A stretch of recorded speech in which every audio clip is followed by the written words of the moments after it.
मैं सोनाली पवार, मेरा जो गांव आता है पिंपल गांव, दाभाडी पिंपल गांव, फिर और हम लोग बहुत सालों से पूना में रहते हैं। मैं अभी ह्यूमन सोशल डेवलपमेंट एसोसिएशन में वुमेन प्रेसिडेंट हूँ, पुणे सिटी की।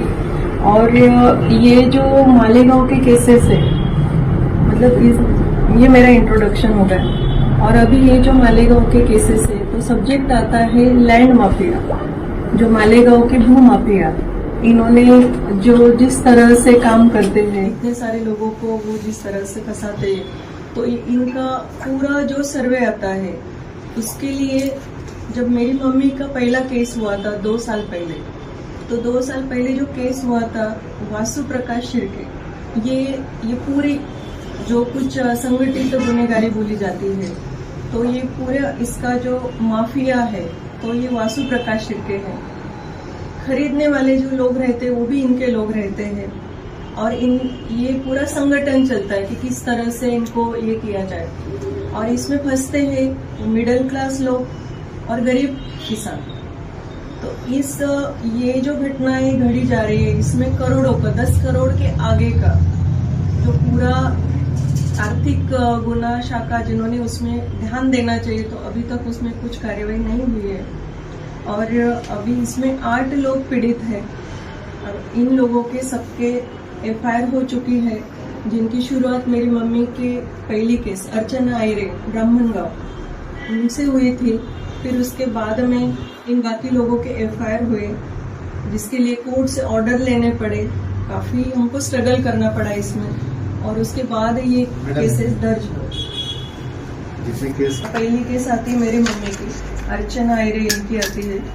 और इसमें जो आते हैं आरोपी आते हैं वासु प्रकाश शिर्के, कुंदन कृष्णा बोरसे, संदीप सोमनाथ हिरे, जितेंद्र बाबूराव कास, ये है। दूसरी आती है समाधान मोरे की, जो छावनी पुलिस स्टेशन में दर्ज है, तो उसमें भी वासु प्रकाश शिर्के, सीमा सोमनाथ पाटिल, खंडू भीमराव उशिरे, मोहन सोनवणे उर्फ भूरा। जो तीसरी आती है वो भी छावनी पुलिस स्टेशन में है। तीसरी आती है तात्या देवरे इनकी, उसमें वासु प्रकाश शिर्के, वही लोग फिर से रिपीट हो रहे, मोहन जीवन सोनवणे, अशोक प्रकाश देवरे, डॉक्टर इब्राहिम शाह, मकसूद अहमद, मोहम्मद इस्ताक, मोहम्मद लुकमान अनीस अहमद, अल्ताफ अहमद, शकील अहमद, मोहम्मद सुफियान, मोहम्मद याकूब, अंसारी अरशद हबीब, अंसारी अयाज अहमद खुर्शीद, मंजरुल हसन अब्दुल रशीद, राहिल फिरदौस अंसारी अयाज, शगुफ्ता फरहद सईउद्दीन, जीनत फरदौस मोहम्मद अमीन, हिना फिरदौस मोहम्मद अमीन, सबरुनिसा फिरदौस मोहम्मद अमीन, अंसारी मोहसिन इकबाल अहमद। हाँ,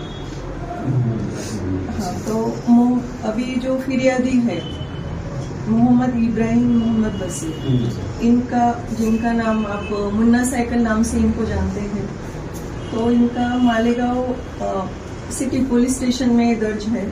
उसमें वासु प्रकाश शिर्के, शकील अहमद नजीर अहमद उर्फ शकील हीरो, आमिर खान, शबीर खान, डॉक्टर इब्राहिम शाह, सुनील प्रकाश अहिरे, प्रशांत महावीर अहिरे, नीलेश भगवान सोनवणे, अब्दुल लतीफ मोहम्मद शरीफ, मुदस्सिर हसन, अब्दुल रहमान। फिर आता है तात्या देवरे का नहीं, लोकेश निकुम इनका आता है, छावनी पुलिस स्टेशन में दर्ज है 5वीं एफआईआर। इसमें भी वासु प्रकाश शिर्के, मोहन जीवन सोनवणे, डॉक्टर इब्राहिम रज्जाक शाह, अशोक देवरे, सतीश सुरेश क्षेत्रीय, दिनेश गिरधारी लाल रुंगठा, वंदना दिनेश रुंगठा, राकेश गिरधारी लाल रुंगठा, अनिता राकेश रुंगठा। नासिक उपनगर पुलिस स्टेशन जो यहाँ पे आए हैं, तो इनका जो आता है, इन्होंने हर्षल विनायक साळवे, वासुदेव प्रकाश शिर्के, मोहन जीवन सोनवणे, कुंदन कृष्णा बोरसे, और इब्राहिम आरशा 7वां जी FIR आ रही है, वो है इंदिरा नगर पुलिस स्टेशन नासिक। हाँ, तो इसमें अभी अभी जो दर्ज हुई है उसमें 5 करोड़ का है, फिरौती मांगी गई थी उसमें गुल उर्फ राजू लकीमचंद दुल्ला, हेमंत पद्माकर चौहान, किरण दत्तात्रेय वाळके, शकील अहमद नजीर अहमद उर्फ शकील, पवन पवार, विशाल पवार, प्रवीण किशनलाल बेन, सुभाष बाबूराव तमखाने, ये सभी लोग आते हैं। 8वीं जो है छावनी पुलिस स्टेशन, ये आती है इनकी संजाली जाजू, जो मैडम यहाँ पे है, अभी लेटेस्ट हुई है FIR कितना 18/1/2025। हाँ, पिछले महीने में हुई 18 को, अभी 1 महीना हो गया उसको। उसमें आते कुणाल कैलास सूर्यवंशी, वासुदेव प्रकाश शिर्के, कुंदन कृष्णा बोरसे, संदीप सोमनाथ हिरे, शकील अहमद नजीर अहमद उर्फ शकील, कैलाश सूर्यवंशी, अर्जुन भाटी, राजेंद्र अग्रवाल। तो इतने FIR दर्ज है और इनका सबका जो बेस है वासु प्रकाश शिर्के, और ये पूरी गैंग को चलाता है। खरीदने वाले भी इनके लोग होते हैं और जिस तरह से जो गवर्नमेंट जो एक वैल्यूएशन होता है उस तरह से RTGS किया जाता है। फिर उसके बाद RTGS होने के बाद लोगों को बहुत सहानुभूति मिलना शुरू हो जाती है उनसे, कि उनको लगता है कि कितने अच्छे से बात कर रहे हैं। फिर उसके बाद होता है इम्पोर्टेंट गोष्ट, यहाँ से स्टार्ट होती है। ये लोग ट्रांसफर तो कर चुके होते हैं, फिर उसके बाद जो बचा हुआ पैसा है वो उनको दिया नहीं जाता है, और वहीं से जो शुरुआत होती है, बार बार पुलिस स्टेशन जाएंगे, फिर वहाँ से वो मांगेंगे, तो वहाँ से भी उनको कुछ नहीं मिलता है। फिर उसके बाद धीरे धीरे उसमें साल निकल जाते हैं तो भी FIR दर्ज नहीं होता। पर जब से अर्चना आयरे इनका FIR बना है, जिनके लिए भी पुलिस बिल्कुल FIR नहीं ले रही थी, फिर उनके बाद उन्होंने 156 का ऑर्डर लिया कोर्ट से, और कोर्ट ने ऑर्डर दिया कि आप इनका FIR दर्ज करो। वो फर्स्ट FIR हुई। उसके बाद भी वासु प्रकाश शिर्के इसी एरिया में, कोर्ट एरिया में इधर उधर से वो घूम रहा था, उसको उठाया भी नहीं जा रहा था। 3 वीक्स हो गए तो भी वो घूम रहा था। फिर हमने धीरे धीरे इसको हर चीज को ये करने के लिए शाहजी उमप सर जो नासिक के SP थे, उनसे हमने बात की, और उनको जाके जब मिले तो फिर उन्होंने शुरुआत की। मेरी मम्मी की पहली FIR हुई, फिर उसके बाद सेकंड हुई। उद्देश्य क्या है, पत्रकार परिषद देने का उद्देश्य क्या? हाँ, तो मेरा इसमें उद्देश्य ये है कि ये जो पूरी गैंग है लैंड माफिया संगठित गुनहगारी की जो इनका चल रहा है, तो इनके ऊपर मकोका की बहुत जल्द से जल्द कार्यवाही होनी चाहिए, ताकि मालेगांव में ये हो कि एक संगठित गुनहगारी जो होती है उसके लिए जो गवर्नमेंट का इतना बड़ा लॉ है उसको यूज किया जाए, पुलिस प्रशासन उसमें ध्यान दे, और यहाँ पे जो भी कोई पॉलिटिकल पार्टीज है, इन सब पार्टीज में किसी में भी इन लोगों के साथ कोई इंटरेस्ट नहीं दिखाया। इसके लिए मैं इन सब पॉलिटिकल जो भी बड़ी पार्टीज हैं, मैं बहुत ज़्यादा नाराज़ हूँ, क्योंकि अगर उसमें ह्यूमन राइट्स को आना पड़ता है, ह्यूमन राइट्स उसमें अगर आती है तो ये लास्ट स्टेज हो गई। और ये सब जो वारदातें हो रही है, इसमें एक गरीब किसान का लड़का, उसकी डेथ हो गई, वो लोग भी आए हैं यहाँ पे, और जब एक डेथ होती है, किसानों की डेथ होती, तो ये मामला और भी संगीन हो जाता है। इसीलिए मैं आप लोगों को बुला के, क्योंकि पत्रकार जो होते हैं ये अपनी जो ये है संविधान का चौथा जो पिलर माना जाता है, तो आप लोगों को माना जाता है, तो मैं आप लोगों से वो मुझे ताकत चाहिए, वो हिम्मत चाहिए, पूरा साथ चाहिए, क्योंकि आप ही लोग इसको आवाज उठा सकते हैं। और ये मकोका लगना कितना जरूरी है, क्योंकि इसका टारगेट कोई और भी हो सकता है। संजाली जाजू की जो रिसेंटली केस हुई है, तो उस केस में जो जज है कंठाले सर, उन्होंने बहुत अच्छा जजमेंट दिया है, क्योंकि जो खरीदने वाला था तो वो खरीदने वाले की और उसके साथ जो 2 लोग थे उनका स्टेटमेंट मंगवाया गया इनकम टैक्स के लिए 4 साल का। तो 4 साल के स्टेटमेंट में इनका ईयरली इनकम दिखता है 4 लाख 4.5 लाख रुपए, और इतना कम होने के बाद भी वो लोग 26 लाख की खरीदी कैसे करते हैं? और इतने सारे, क्योंकि इनका जो था 2 करोड़ एंड 41 लाख रुपीस का था। जिन लोगों के नाम आपने बताए कि ये जो लोग हर केस में यही लोग घूम फिर के आरोपी हो रहे हैं, क्या इनके पीछे किसी पॉलिटिकल लीडर का इनको समर्थन है, पार्टिंबा है, साथ है? ये इतनी धारिश से ये सारे कामकाज कैसे करें? ये पॉसिबिलिटी बहुत हाई लेवल पे पॉसिबिलिटी है, क्योंकि इतना जब होता है, पुलिस प्रशासन हो, यहाँ की जनता हो, यहाँ का पॉलिटिक्स, एवरीथिंग ये इन्वॉल्व होता है इसमें, तभी ये सब कुछ हो सकता है।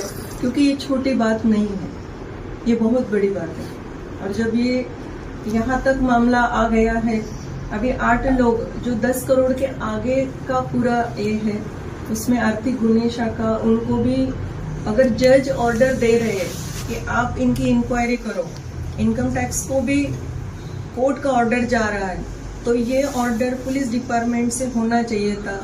इसमें सबका ध्यान होना जरूरी था। इसको बार बार हम क्यों आगे ला रहे हैं, क्यों इसको हाईलाइट कर रहे हैं, ये बहुत जरूरी है। और इन पे मकोका का सख्त से सख्त जल्दी से ये होना चाहिए। और ये जमीन कितनी है, कितने मतलब अमाउंट कितना है इसका? 10 करोड़। ये 10 करोड़ के आगे का है। हमने आपके इसके लिए पूरे FIR कॉपीज भी यहाँ पे रखी है, जो इसमें आपको बाय पेपर प्रूफ भी है। एवरीथिंग हम बाय पेपर ही बोल रहे हैं, और जो कुछ फैक्ट ही बता रहे हैं इसमें। तो जो लोग हैं उनका भी मैं आपको नाम बोलने को उनको बोलती हूँ। मैं तात्या बहु परशुराम देवड़े, दरेगांव में मेरा जमीन था 43.5 गुंठा। वो 2 करोड़ 64 लाख में पूरा सौदा हुआ था। तो 52 लाख RTGS मिला है, और 2 करोड़ 12 लाख देने का मतलब उसमें उन्होंने चेक दिया था, वो चेक दोनों बाउंस हो गए। और मेरे से मतलब जनरल मुख्तार ले लिया था, उसके ऊपर उन्होंने डायरेक्ट खरीदी कर ली। तो अभी तक पैसा मिला नहीं है। जमीन पे दावा किसका है? मेरा ही। नहीं, लेकिन RTGS किए है, तो अगर RTGS उनका वो चेक दिया था उन्होंने, चेक बाउंस हुआ तो खरीदी तो कैंसिल होगी ना? खरीदी कैंसिल नहीं हुई, चेक दूसरे का दिया था। वो जो वास्तु ने वो उसका खुद का चेक दिया, और लेने वाले दूसरे थे। अच्छा। हाँ, और वो ऐसा मेरे को मतलब नोटरी करने का है, 52 लाख दिया है, नोटरी करने का है। वो करके शाम को 6 बजे था, तो बोले चलो चलो जो नोटरी करने का है, तो उन्होंने जनरल कर लिया। और जनरल कर लिया, मेरे को चेक दे दिया, दोनों कैश का सौदा था। तो बोले अभी इतना कैश निकलता नहीं है, चेक ले लो, चेक बैंक में डालो, चेक पास होने के बाद अपन खरीदी करेंगे, ऐसा मेरे को बोला। फिर बाद में तीसरे दिन चेक बाउंस हो गया। जब मैं तो उसमें सबके मोबाइल स्विच ऑफ, तो फिर खरीदी ऑफिस में गया, तो खरीदी उसी दिन खरीदी हो गया था। तो डायरेक्ट खरीदी कर लिया उन्होंने। मैं मोहम्मद इब्राहिम मोहम्मद बशीर मुन्ना साइकिल से हूँ। मेरे साथ वासु सिल्के ने जो फ्रॉड किया है, एक्चुअल में गट नंबर 97 साइना है, उसके अंदर 5 एकड़ ज़मीन का सौदा किया था उसके साथ। और वो ज़मीन का सौदा 60 लाख रुपए एकड़ के हिसाब से, 52 लाख रुपए एकड़ के हिसाब से हुआ था। 5 एकड़ का 2 करोड़ 60 लाख रुपए का सौदा था। उसके अंदर मैंने उसको 11 लाख रुपए टोकन दिया था, और प्लस मेरे पास थोड़ा पैसा शॉर्ट पड़ रहा था। तो मैं अपनी प्रॉपर्टी थी, ज़मीन जो बस स्टेशन के सामने है, अप्सरा होटल के पीछे, तो प्लॉट है और 1750 स्क्वायर फीट का प्लॉट है। वो प्लॉट की खरीदी मैंने उससे सौदा करके उसको दे दिया था कि भाई ये पैसा मेरा गट नंबर 97 के अंदर इसको जमा कर लो, और ऊपर का जो पैसा रहेगा मैं आपको बैंक के द्वारा देने के लिए तैयार हूँ। और उसके बाद उन्होंने गट नंबर 97 की खरीदी नहीं दी। मेरा 11 लाख रुपए ये भी गया, प्लस जो जमीन जो थी 1750 स्क्वायर फीट वो भी गई। और ऊपर से जब मैंने डिमांड रखा कि मुझको मेरी जमीन या तो वापस दो, या प्लॉट वापस दो, या फिर गट नंबर 97 जो है 5 एकड़ की खरीदी दो और ऊपर का पैसा ले लो, तो दोनों काम उन्होंने नहीं किया। ना ये प्लाट की मेरी खरीदी वापस हुई और ना ही मुझको 5 एकड़ वापस खरीदी दी गई। इसलिए मैं इन लोगों के ऊपर FIR किया हूँ और मैं चाहता हूँ इसके अंदर जो है जो संगठित गुनाहगार है, मेन सबसे जो बड़ा टारगेट है वासु प्रकाश सिरके और दूसरा शकील अहमद नजीर अहमद।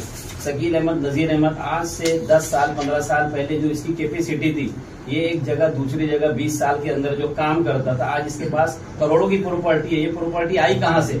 इसके ऊपर इंक्वायरी होना चाहिए। और उसके बाद इसकी जितनी जमीन है आज प्रॉपर्टी, जैसे इन्होंने नासिक के अंदर भी एक फ्रॉड की है और वहाँ पर 5 करोड़ की फिरौती मांगे उन्होंने। उसके बाद हमारे जाजू मैडम जो है उनके साथ भी उन्होंने फ्रॉड किया। उनके यहाँ खरीदी लेने के बाद उनके घर पर जाने के बाद इन्होंने पूरे संगठित गुनाहगार जो इनको गाली गलौज करके धक्का देकर भाग के पैसा लेकर। हम चाहते हैं इन लोगों के ऊपर, सबके ऊपर मकोका लगना चाहिए और उसके बाद सख्त से सख्त सजा दी जाए और हमको इंसाफ मिलना चाहिए। हम लोग आप लोगों से रिक्वेस्ट करते हैं कि भी हमारा ताउन करिए, आप लोग हमारे साथ रहिए। लोगों को धमकाया जाता है, हाथ पैर तोड़ने की धमकी दी जाती है, बराबर। और ये जो है इनके साथ भी, नासिक वालों उनके साथ भी यही हुआ। आप मालेगांव में आओ, आपके दोनों पैर शाबुत नहीं रहेंगे, तो ये भी आते उसमें। अभी जाजू मैडम का है। मेरा नाम संजाली मदनलाल जाजू, चंदनपुरी शिवार में मेरा प्लॉट था। 2022 में मैंने प्लॉट बिकने का निश्चय किया था। राजेंद्र अग्रवाल और अर्जुन भाटी से बात किया था। उन्होंने फिर बाकी लोगों से बात करके कुणाल सूर्यवंशी, वासु प्रकाश शिर्के, सोमनाथ हीरे, कुंदन कृष्णा वर्से, शकील हीरो, ऐसे इन सब लोगों से बात करके मेरा 2 करोड़ 41 लाख में सौदा हुआ था। लेकिन सौदा होने के बाद मैंने कुछ अंदर मिसअंडरस्टैंडिंग, कुछ बातें होने के बाद हमने सौदा कैंसिल करने की बात की थी। लेकिन उन्होंने जोर जबरदस्ती करके और राजेंद्र अग्रवाल ने मेरे को बार बार विश्वास में लेके ये बोला कि आपका काम हो जाएगा, आप बेफिक्र रहिए, आपका पैसा कहीं नहीं जाएगा। क्योंकि मेरे ऊपर थोड़ा 2019 में बिजनेस में थोड़ा लॉसेस चल रहा था और बैंक का कर्जा हो गया था, वो कर्जा खत्म करना था, इसलिए मैंने वो प्लॉट निकाला था। उनको सब कुछ मालूम था, फिर भी उन्होंने बहुत बड़ा मेरे साथ विश्वासघात किया और मैं उसके बाद बहुत मानसिक तनाव में जा रही थी। इसलिए मैं हर जगह पे गई, पुलिस डिपार्टमेंट में रजिस्टर ऑफिस में गई, तलाटी ऑफिस में गई और बाकी जो लोगों से सहायता मिल सकती है उन सब के पास गई। लेकिन मेरे को कहीं भी कुछ भी रिप्लाई नहीं मिला। सोनाली मैडम से जब मेरा कांटेक्ट हुआ, उन्होंने मेरे को आश्वासन दिया, मैडम आप घबरो मत, मैं आपके साथ में हूँ। बहुत असह्य हो गया था मेरे को, क्योंकि मैंने लास्ट दिसंबर महीने भी कैलाश सूर्यवंशी से बात की थी। उन्होंने 5/12 को मैंने उनसे फोन से बात करती हूँ, वो बोलते कि 6/12 को अपन बात करते हैं, आपका पैसा मिल जाएगा, आपको कहीं ये ऐसे कुछ बहुत आश्वासन दिए। लेकिन फिर भी उन्होंने कुछ नहीं किया। उसके बाद मैंने जाके 18/1/2025 में सोनाली मैडम के साथ में छावनी में जाके मैंने कंप्लेंट दर्ज करवाई। उसके बाद कंप्लेंट दर्ज करवाने के बाद मेरे को जो कोर्ट से जो अच्छे निकाल मिले, उसमें मैं बहुत खुश हूँ कि मेरे साथ भगवान है।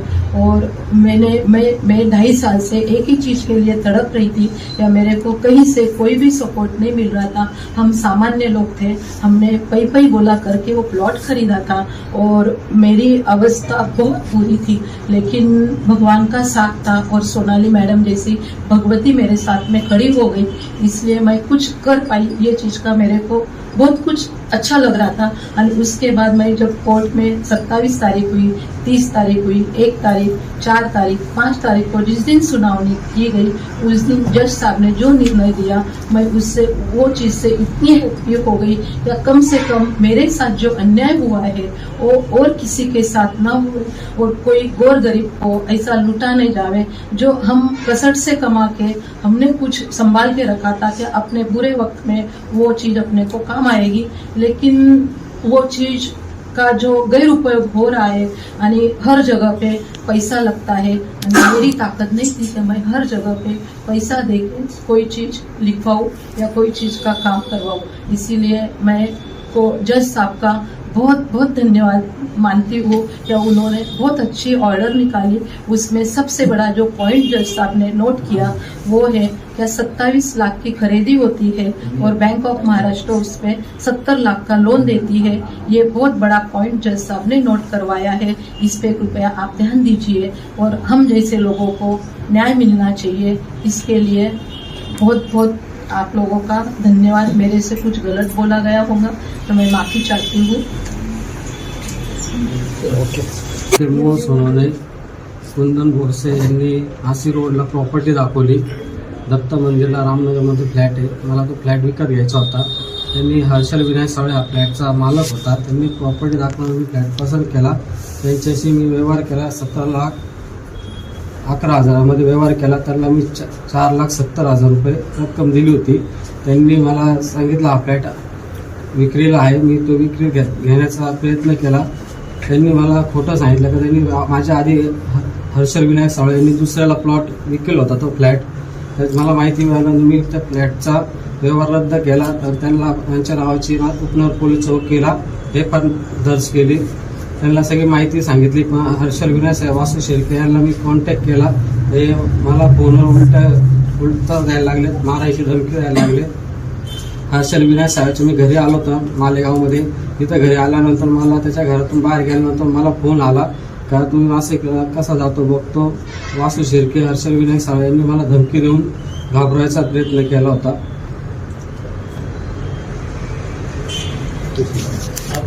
मैं ये सब लोग उनके पास जाके आए थे.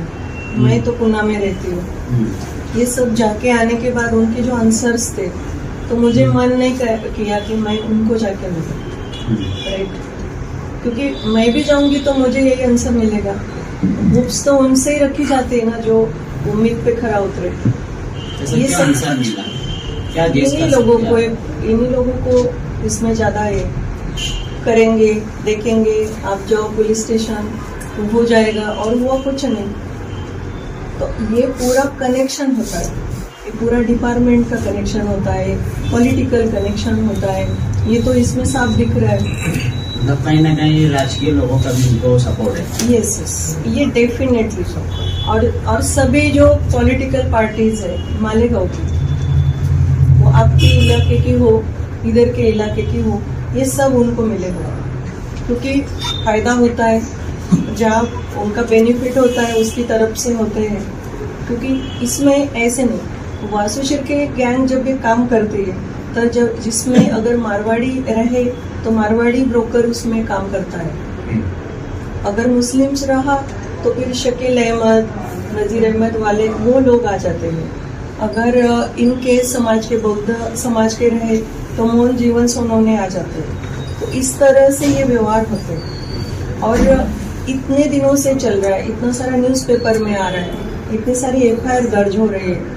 इसमें मुझे पॉलिटिकल कोई बिग ऐसा सपोर्ट नहीं मिला कि हम आपके साथ चलते हैं, हम काम करते इस पे. इतना बिग तो सपोर्ट नहीं मिला है. तो इसलिए मैं बहुत नाराज हूँ. अगर ह्यूमन राइट्स को आगे आना पड़ता है तो ये सबसे बड़ी और बहुत शर्मनाक बात है. इसके आगे मैं कुछ नहीं कह सकती. जिनके ऊपर FIR दर्ज हुई है, गिरफ्तार है कि फरार? ये मैडम की 18 तारीख को हुई है. 18 फरवरी जनवरी. आज 20 फरवरी. अभी तक जो भी उसमें 4 लोग हैं, 3 के पहले 5 लोग आते हैं. 5 लोगों को अभी तक किसी को भी पुलिस ने उठाया नहीं है, जिनका बेल ऑलरेडी रिजेक्ट हो चुका है. तो अब तक तो एक तो भी पकड़ना चाहिए था. कोई डायरेक्शन होनी चाहिए थी. अगर जज ने दिया है, मतलब वो जजमेंट जो है उसमें इनकम टैक्स डिपार्टमेंट को बताने का काम IO का होता है, वो अभी तक कुछ मूवमेंट नहीं है. फिर उसके बाद आर्थिक गुना शाखा उनको बताने को बोला है, उनको भी अभी तक हमको कोई रिस्पांस नहीं दिख रहा है. ये टोटल जो 8 FIR है, तो इसमें कितने आरोपी जमा हुए शुरू से 8 FIR में? इसमें एक बार वासु शिर्के को पकड़ा गया था जो 4.5 महीने अंदर था. फिर आमिर खान, शब्बीर खान उनको पकड़ा गया था. और इब्राहिम शाह रजाक को पकड़ा था. फिर उसके बाद मोहन सोनवणे को उठाया गया था. अशोक देवरे को उठाया गया था. पर अभी कितने तो भी है जो बहुत अच्छे से घूम रहे हैं. और जो परचेस करने वाले हैं वो भी उनके ही लोग हैं। तो उनको जब वो ठीक है आप आरटीजीएस करते गवर्नमेंट रेट से, फिर वहाँ का मार्केट रेट बड़ा होता है, तो और बैंक भी बड़ा लोन कैसे देती है, तो वो पूरा मुआयना करके ही देती है ना। तो ये सब करने के लिए जो आजकल गुने आर्थिक शाखा है उसको स्पेशली ये दिया जाता है, तो इसका हमने लास्ट ईयर भी मांगा था, एसपी ऑफिस जाके आए थे, पर इतना रिस्पांस नहीं मिला है। आगे क्या आपको लगता है कि मको का क्या एक्शन होगा उनके ऊपर, क्योंकि शादी एफआईआर जब हुई है उसके ऊपर ही कार्रवाई नहीं हो रही, तो मको का तो बहुत बड़ा डिमांड आता है। यस, और मकोका का अभी ये 8 एफआईआर है, उसमें वही लोग रिपीट आ रहे हैं। 2 केसेस में जो दिखते हैं वो उसके लिए पकड़े जाते हैं। अभी 1 महीना हो गया, मकोका के रूल्स के इससे 90 डेज के अंदर का 90 डेज के अंदर की एफआईआर पे वो बनता है। अभी 1 महीना तो हो गया, बचे अभी 2 महीने। अगर ये 2 महीने पे मैडम के केस पे नहीं हुआ तो फिर वो आगे निकल जाएगा। तो मालेगांव में आज तक मकोका के केसेस क्यों नहीं हुए, जबकि इतने सारे वारदातें क्या करने वाले आप इसके लिए कि मकोका हो? इसके लिए हम आईजी को जाके मिलेंगे। अभी निवेदन तो यहाँ पे डीवाईएसपी, एडिशनल एसपी इनको दिए गए हैं, मैडम खुद जाके देखे। तो नहीं, यहाँ पे आपकी शिकायत है कि पुलिस काम ही नहीं कर रही है, लोगों को अरेस्ट नहीं कर रही है। एक बार हम आईजी को जाके मिलेंगे, उसके बाद जो हमारा सबसे बड़ा भरोसा है वो जो होम मिनिस्ट्री देवेंद्र जी फडणवीस, उनको जाके हम लोग मिलेंगे, क्योंकि मुझे नहीं लगता है मालेगांव में ये मूवमेंट हो पाएगी जब तक कि हम होम मिनिस्ट्री को जाके ना मिले। वहीं से ये काम शुरू होगा और आगे का स्टेप हमको वही उठाना पड़ेगा।